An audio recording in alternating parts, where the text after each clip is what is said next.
Greg back with the funded project here, and we're going to talk to, what is your name, sir? Matt Chambers. Matt Chambers, and this is your business? Yes, Olive's Automotive. Olive's Automotive, and you're down here at the corner of 14th and looks like Madison Avenue right there, correct? Yes, sir. So we've been talking to business owners today as to what their thoughts are. What do you think should happen, or what do you think could be done as a community to make improvements in this town? I think we need to draw more businesses towards us, towards Anderson. Like right now, everything south of Anderson is booming, but nothing north of Anderson, north side of Anderson's doing anything, so. Okay. If you were to have thoughts on how we could bring businesses into Anderson, what are some of the things that you would think that we could do to try to drive people to want to set up their businesses here? I know some of the bigger businesses that are here now are not hiring within the city. They're hiring people out of the city or bringing them with them when they come. And I think that has a lot to do with trying to help the community out. It's really not helping the community out when they say they're going to hire 150 people and they only hire 25 people, right. And they're not from Anderson. So, right. Most of them are not from Anderson, I should say that. Seems like a lot of people are not from Anderson that's here in this town. Right, it seems like a lot of us, and even commute myself, in and out of town. I got transplanted into this town. Mm-hmm. Not originally from here, but there's a lot of people that are finding themselves home here in this town. And so that's... I know of only one really big business that's here in Anderson that is hiring some local, but most of it's Pendleton, which is still Madison County, but Pendleton and Noblesville area that are coming in to work at this plant. So I thought that, with Nestle and all them out there, a lot of them people were brought in, transplanted, as you put it, Right. It seems like it. It seems like that there should be some type of initiative or something to attract these businesses to want to set up over here. Correct. Because it seems like there's a lot of stuff that goes in down on the south side of Anderson too. Yeah, there's nothing on the north side of Anderson at all. I mean, think about it for a minute. There's no businesses out there. No parts stores north of Anderson. No grocery stores. Kmart used to be out there. They shut Kmart down. Everything is south. There is nothing north. Which just causes these people to have to commute to the south side of town to do business where they would normally do it on the north end of town. Exactly. And you stop and think about that. You got Alexandria that you can pull from. Summitville you can pull from. Muncie. Not all the way to Delaware County, but what they call Delaware County right there. They could pull business from there by having something out north. Yeah, it's sad to drive that away and look. I mean, of all the business that was out there is gone now. It seems like it. Yep. 3 major car lots that used to be out there is gone. They're all south. They're all south. Be next to the highway. I never understood that. But. Yeah, it seems like everybody drives from this end of town to do business over there, anyways. Mm-hmm. Yeah. I've owned it. And when you see stuff like that, my taxes didn't go down, and they keep going up. Property taxes still keep going up, but they're getting incentives. Yeah, they're incentivizing the credit, and like I said, and that's literally where people want to go to. They want to go to where the Walmarts are, because that's where the traffic is. Right. And it's like, your average store that you're going to go to, they're not going to pay the high rents it's going to take to be next to a Walmart. Exactly. And exactly. Well, the thing is that that a lot of these small businesses cannot pay those high rents and be able to be profitable. If we're going to try to make a movement to bring it back to Main Street businesses, then we have to retrain society to start using Main Street businesses again. Right. The mom and pop places, the big chain stores and everything is killing us. Yeah. And you go out, like I said, go out south of town and you'll see nothing but chain stores. Yeah. And they're, like I said, they just attach. The guys like me, and the guys like down the street here and over on 8th Street and stuff. Yeah. These were all, people that started this business from nothing. Yeah. Got it to where it is now. And that's what we're trying to get across with people to understand. Like, I mean, these are your friends, your family, these are business owners here. They're you. They could be you. You know, you could wake up one day and you could be on the other side of that coin. Exactly. We want people to understand that side of it. You know, like it's literally it's your neighbors, it's your friends. You know, and they're losing their livelihoods, so that you can another store can get incentivized to come in, put it next to Walmart. It's got 150 stores across the country. I bet I've probably, since the start of the year, I've probably maybe had, I'm just going to say just a rough figure, probably a dozen job applications put in, and probably 2 or 3 are from right here in Anderson. Rest of them are out of town. Right. Either Delville, Alexandria. I had a couple from Alexandria. I've had probably 4 or 5 from Delville. Yeah. So, that are looking for jobs. Anderson is really close to Indianapolis and Noblesville and Muncie. You know, so it's actually a prime location for somebody to come up and. It is. It really is. I think and it's another thing too. There was an opportunity at one time where Ball State was going to come in and help AU. You know, and I really thought that was, if that deal would have went through, I really thought it would brought a lot more businesses here, because the kids going to college and everything from Ball State, it'd be like a spinoff from Ball State, and that deal fell through. But think about that, what that would have done to the economy, is stimulated younger kids being here. I mean, that's really what you stop and you think about it. We drive around and see all these, just one, like that one thing that draw to start, just that one thing to start. And I can't believe that there's nobody out there, that's had any thoughts about how we can do that, or who we can, how to do that. That's. I mean, if we were to bring back the mall, if we were able to figure out a way to bring back that mall and to figure out that mess over there. Yeah, to see that empty space. And to get that thing back up and running. But something you gotta remember something too. And I'm going through it right now with a lot of my customers. They were factory workers. They either moved away because their kids moved away, for one, or the kids, they're taking care of their kids' kids now, their grandkids. Yeah. And when you start looking into that, there is no, there's nothing for them kids to stay here for a job. Yeah. You see what I'm saying? Yeah. Right. And we got to have the business statewide. here. That's a problem statewide right now. Indiana has a lot of problems retaining, graduates and all that stuff, the whole thing. So there's just no incentive for them to pull. Right. Well, if we're going to have service-related jobs, and we need to make it something that's going to make it tourist-related, so that way people will want to be in this community. Yeah. And that mall is actually a perfect location. Honestly, my thoughts are, let's put an indoor amusement park in there. We don't have anything close like that around Indianapolis or anything like that anyways. There was talk out by Hoosier Park, which again is south. Right. Great Wolf Lodge was going to build out there. That never happened.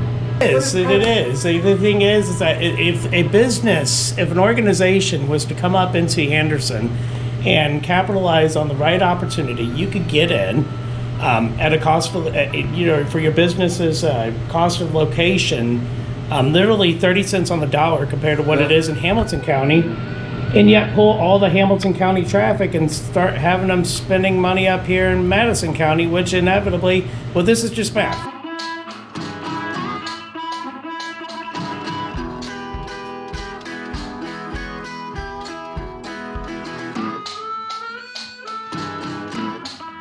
So we just stopped over at George Smith's Music Center down at the corner of Raible Avenue. Actually, it's not even at the corner of anything. It's right to the 2030 Raible Avenue. It's just by the post office, the main one up in Anderson, Indiana. Across from the elementary school. It's across from the elementary school. And I got to tell you, when you say, oh, we don't have anything up in Anderson or anything, this is actually a really neat store of all these wonderful organs right here. And these are pieces of art right here. So, and this is George right here. He's the owner. And George, I think you said you were going to turn around and possibly play us a little something. I can do that. I would love that. Okay. This is Excuse me. Sure thing. George, that one's not an issue. Do this one. that one? Oh. Yeah. We got to keep the wife happy. She says play that one. That's the one we got to play. I teach on that one some, and it's got some issues. It's a used one. Okay. Take my phone. Everything's positive in this store. And so we've been there 54 years, almost 55 years now. And we've been married just about 65 years. Okay, so all right, I'm going to get off the beaten track. How do you stay married for 60 years? What's the secret? I say yes, dear. He says yes, dear. Okay, so the answer is always yes to the wife. I prayed for her before we ever met. She's from Newcastle and I'm from Indianapolis, and she went to Germany with me in the army, and when we came back, we settled in Alexandria, and then we came here and started the store in '66. So it's a very simple thing, and we take care of business. We have a big business. Okay. So tell me, what are some of the things that you wish you would be able to see happen on the west side of Anderson here? I wish that the administration would really make things happen. Now, maybe I don't know everything that I should, and I'm not condemning the administration, but they put things in the paper and get everybody all hot and bothered about it, and then nothing happens. We go out of town to get our business, and we do have a business here. We have a lot of students, and but they keep saying that they're going to do something. Well, let's do it. But maybe I don't know everything behind the scenes, so I'm not saying anything bad about it. We just need more businesses here. We need grocery stores. We need a hardware store. They had something in the paper here a while back. A couple of young people was going to do something at the Marsh store. With the old Marsh store, yep. We actually remember seeing some of the coverage about that. We had talked about that too, and I had put it out into a Facebook group too, that if anybody wanted to syndicate with me, I would back up a grocery store to go out onto the west side of Anderson. Yeah. And I would do it immediately because for one, I know it would be successful.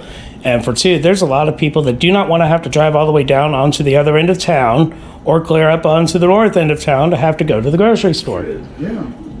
I don't know why they don't approach. Maybe they already have Payless and get them back out here. But Well, the thing is with Payless, from what I understand, is because they already have 3 stores in a community that's, with their business model, it wouldn't support a 4th one.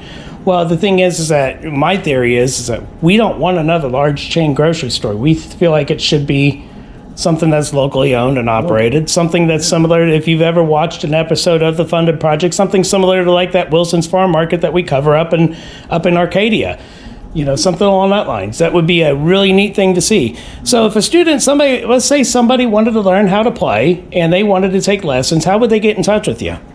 well, they just call us or drop in, and we make an appointment to interview them first and let them know what is required. That they must practice. They can't just sit down and play like me. That's not going to happen. So it's not going to be instant. You got to put a little bit of work into it, but anything worth having is worth working for. So That's right. I practice all the time. I played a concert this morning at home, about an hour, and then we had breakfast. So that's just the way I work. okay, awesome. All right. Well, we'll make sure that the link is at the bottom of the video in the description for the YouTube description, so you can also get in touch with them. We teach young children. We start. It depends on the child, but I've started them as young as 4 years old. And, Oh, wow. We want the parents in on the lessons so they'll know what we expect and how we want the child to practice. And then, of course, they have to have an instrument to practice on. Right. And they're private lessons. They're not class lessons. They're private, and we can give them our undivided attention. So we take them from 4 years up to 90 years old. Okay. So it's actually a great hobby, and it's a great thing to learn. And music's also therapeutic to the soul too. So I mean, if you fight with depression or anything like that, you can display your feelings and everything in your instrument and display it out there, and it does help. 100% does help. Yeah. So we definitely appreciate your time today. Our son works with us, and he tunes pianos and services. We have a big church business, and he services them. And so we're here for piano tunings, keyboard services, organs. So one last request for, I've got a few baseball fans Oh, that would love to hear. You know Carl Erskine? I do not know him He's a good personally. friend of ours. Oh, is he? first 1, 2, 3, and we're out. It's a whole ball game. That's right.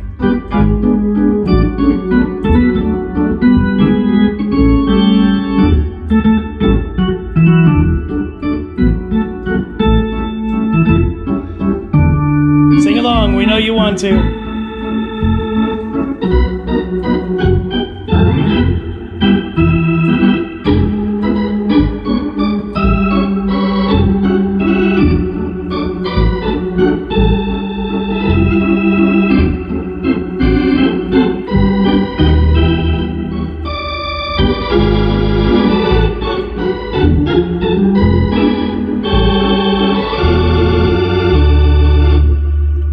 Thank you so very much. Thank you so very much.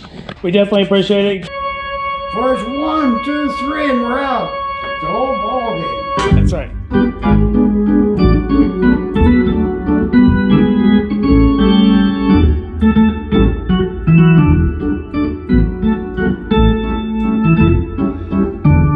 Sing along, we know you want to.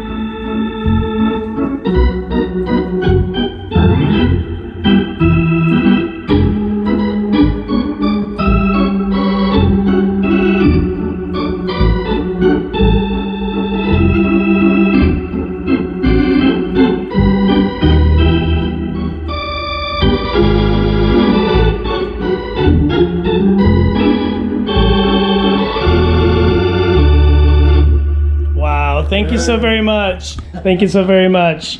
We definitely appreciate it. Go to thefundedproject.com to learn more. And if you are a small business in need of help, we want to hear your story. The world needs to hear your message. Thefundedproject.com. Together, we can save Main Street.